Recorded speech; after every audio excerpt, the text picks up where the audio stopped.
Di balik pintu belut Bupati, Sekda, dan puluhan DPRD Kabupaten Kupang rembuk di tengah malam demi nasib fiskal dan P3K Kabupaten Kupang. Suara jangkrik malam dan deru angin seolah menjadi latar belakang yang kontras dengan atmosfer hangat, bahkan cenderung tegang di dalam ruangan Badan Layanan Umum Daerah Blut Kabupaten Kupang. Jarum jam sudah merambat jauh, namun lampu terlihat di ruangan itu masih menyala benderang. Malam itu, Minggu 31 Mei 2026, sebuah pertemuan krusial yang menentukan arah masa depan daerah sedang berlangsung tanpa sorot kamera publik.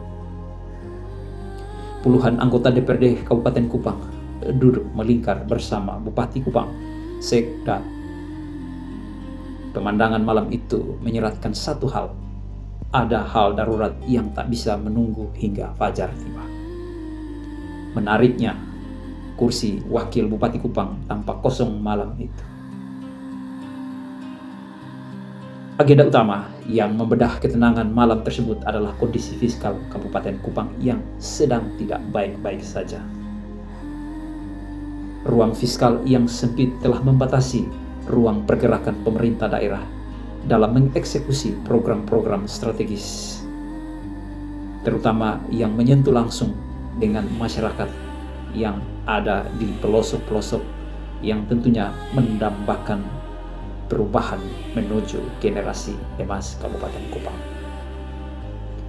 Para wakil rakyat dan eksekutif malam itu tentunya mereka melepas ego sektoral. Di atas meja, lembaran-lembaran data dipaparkan, angka-angka dianalisis, dan proyeksi pendapatan daerah dikalkulasi berulang-ulang, tentu dengan cermat. Kabupaten Kupang sedang berada di persimpangan jalan. Jika salah melangkah dalam mengelola administrasi keuangan, dampaknya akan langsung dirasakan oleh pembangunan, tentu di akar rumput. Hal ini bukan hanya soal angka dan anggaran. Pertemuan tengah malam itu juga membawa beban yang begitu besar terhadap nasib para pegawai pemerintah dengan perjanjian kerja P3K Kabupaten Kupang. Isu P3K di Kabupaten Kupang memang menjadi perhatian serius dalam beberapa dekade atau waktu-waktu akhir-akhir ini. Antara kebutuhan tenaga pendidik dan kesehatan di lapangan dengan kemampuan daerah untuk membiayai mereka seringkali tidak berjalan beriringan. Bagi puluhan anggota dewan dan bupati bersama Sekda, membahas P3K bukan sekadar urusan administrasi negara. Ini adalah tentang nasib ribuan guru yang saban hari berjalan kaki ke sekolah, tentang tenaga kesehatan yang menjadi garda terdepan yang ada di puskesmas, pembantu pustu-pustu, dan tentu tentang kepastian hidup keluarga mereka. Diskusi malam itu berdasarkan informan menyatakan bahwa cukup alot mencari formula terbaik agar hak-hak mereka tetap terpenuhi tanpa membuat keuangan daerah kolaps. Rembuk malam itu menghasilkan satu kesepakatan konkret.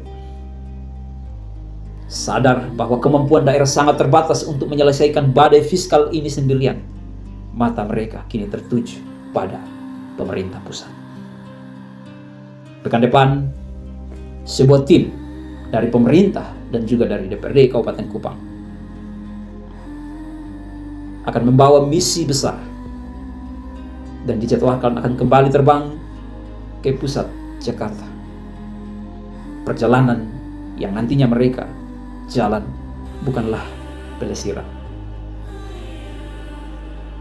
melainkan sebuah perjuangan diplomasi tentang kondisi hari ini di Kabupaten Kupang.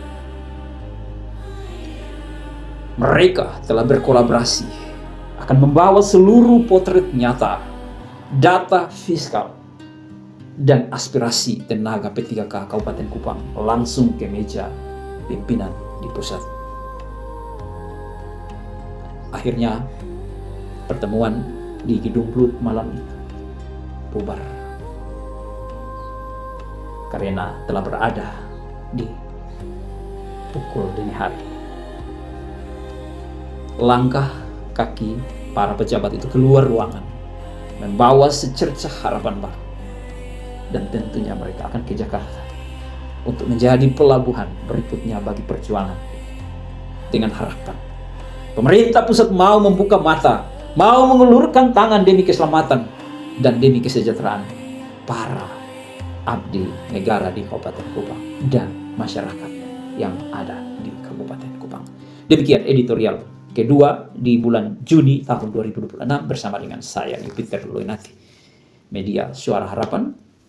Tuhan Yesus memberkati. God bless you.